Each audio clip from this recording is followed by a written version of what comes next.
Serpents speak with a forked tongue, meaning they'll say one thing out of one side of their mouth, and then they'll say something else out the other. Now, the reason I use this image, this is from the series V. I'm sure many of you remember it. Starred Morena Baccarin, and they were reptilians that arrived in these giant ships, wearing skin suits that made them look like they were human. The first thing they promised was to cure diseases like the common cold. And of course, once that was allowed and we opened the door, something very, very different happened. And I'll let you look up that series for yourself, V. But I know it's not popular with especially my audience to take issue with the current leader of the free world, but I just caught the serpent in a lie. I caught him speaking out of both sides of his mouth simultaneously, and there's going to be very little anyone can say to debunk this. Now, everyone has tried to, for years, rectify in their mind or reconcile in their mind this idea of take the guns first, due process second. Not very long ago, I mentioned this idea of him saying that the Democrats, quote unquote, shouldn't be allowed, as if it's his to decide and not the people of the country are voting. But listen to this. Somebody new for a change? Come on, go ahead. President, as many schools and school districts are closing across the country, Florida Governor Ron DeSantis has not ruled out closing or opening up schools in May, saying that many kids are not vulnerable to this disease. Do you agree with that assessment, and do you believe that would you recommend that schools open up and to those states that have it? Well, I have a lot of confidence in Ron DeSantis, a lot of faith in Ron DeSantis to make the right decision. He's done a great job as governor.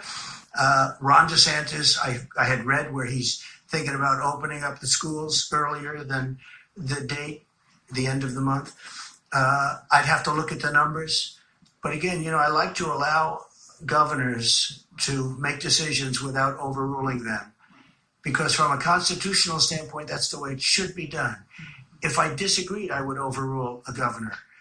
And I have that right to do it. But I'd rather have them, you can call it federalist, you can call it... Really? You call that making a decision for yourself, Mr. President? You see, the Romans played this game for a long time. They would create situations and put leaders in place from local areas that they had conquered. And to give the impression that the Romans were this hands-off style of government, they would create local mouthpieces, as long as those local mouthpieces agreed with the dictates of Rome. This guy just gave it up. I had been wondering about this with him for a long time, this whole channeling his inner libertarian, saying that, well, I've been told I should do a national stay-at-home order, but I think the governors should make that decision for themselves. Trust me, if he had wanted there to be a national stay-at-home order, he wouldn't have tolerated any dissent. Not at all. And he just said that. I have the right to overrule governors, even though literally 5 seconds prior to that, he said constitutionally the way it should be done is the governor makes the decision. That is some serpentine shit right there, my friends. That is literally the definition of speaking out of both sides of your mouth in the same conversation. How can you possibly say that constitutionally it's supposed to be the decision of the government, and God, I don't like overruling governor, but if I disagreed with him, I would overrule him, and I have that right to. Oh, please show me where your right has been given.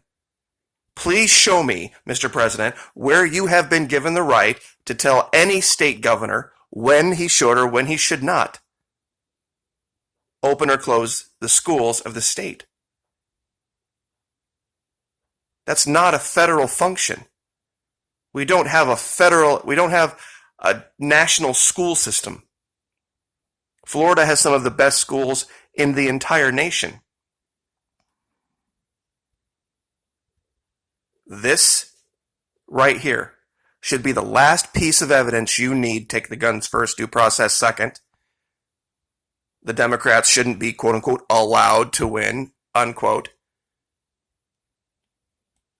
This is a tyrant trying to hide and slipping.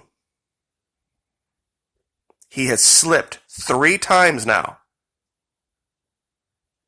Forget the fact that Hillary's still running around. Forget the fact that literally the first year that after he was elected, he was at a breakfast where she was being honored and insisted everyone give her a standing ovation. And that is on YouTube. I'll find the link, put it down in the first pinned comment.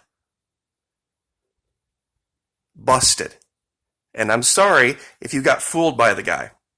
I'm sorry if you feel like you've been betrayed, because you have. You've been completely betrayed. Personally, I never believed he was who he said he was. I never believed the rallies. I never believed any of this, all these garbage channels on YouTube that thought this guy who spent his entire life in Manhattan somehow was some sort of constitutional conservative. Later in life, he just had this epiphany that his 30-year-long friends, the Clintons, were just bad people all of a sudden. This whole idea of getting so bothered by CNN disagreeing with him. Ask yourself that question. If he so much didn't like those people, if he so much disagreed with them, why would he care what they thought? Why would he care what they reported? Who cares if they're unfair? I wouldn't care. I would say, yeah, you're fake news and you're going to lie, and that's just the way it is, and unfair treatment is part of life. Yet it is so particular with him. And you see it here. And we're going to play it again so you can hear it.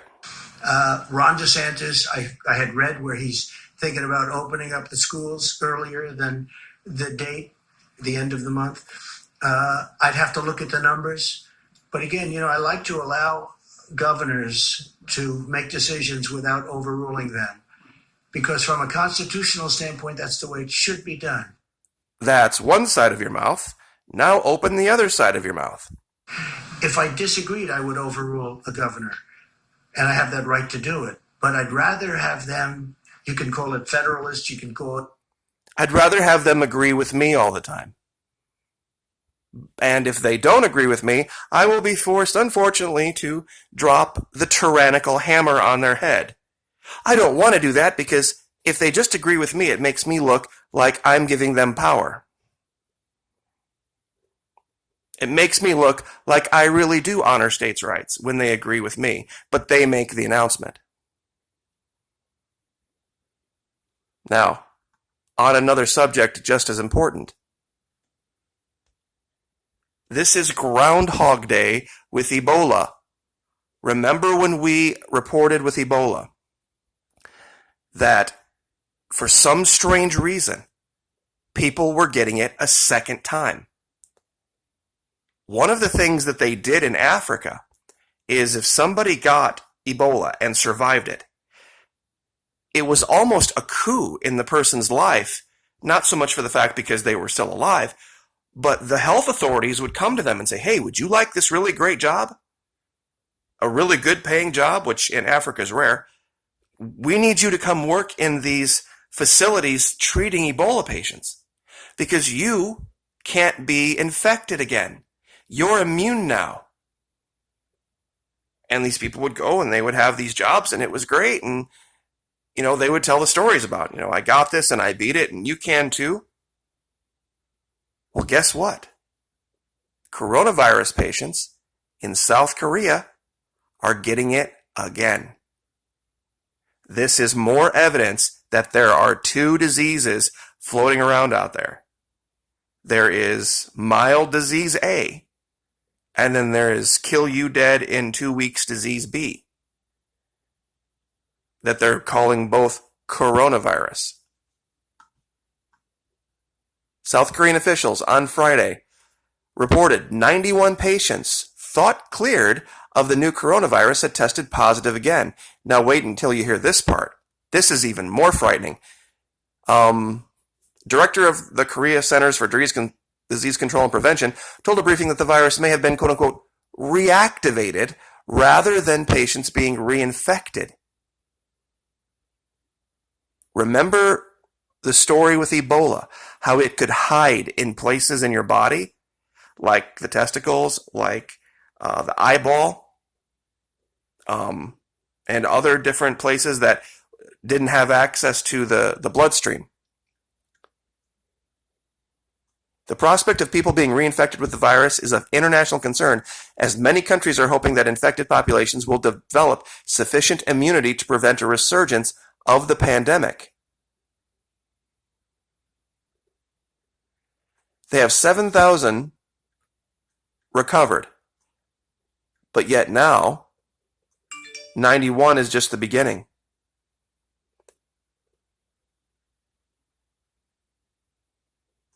How would you relapse if you tested clear?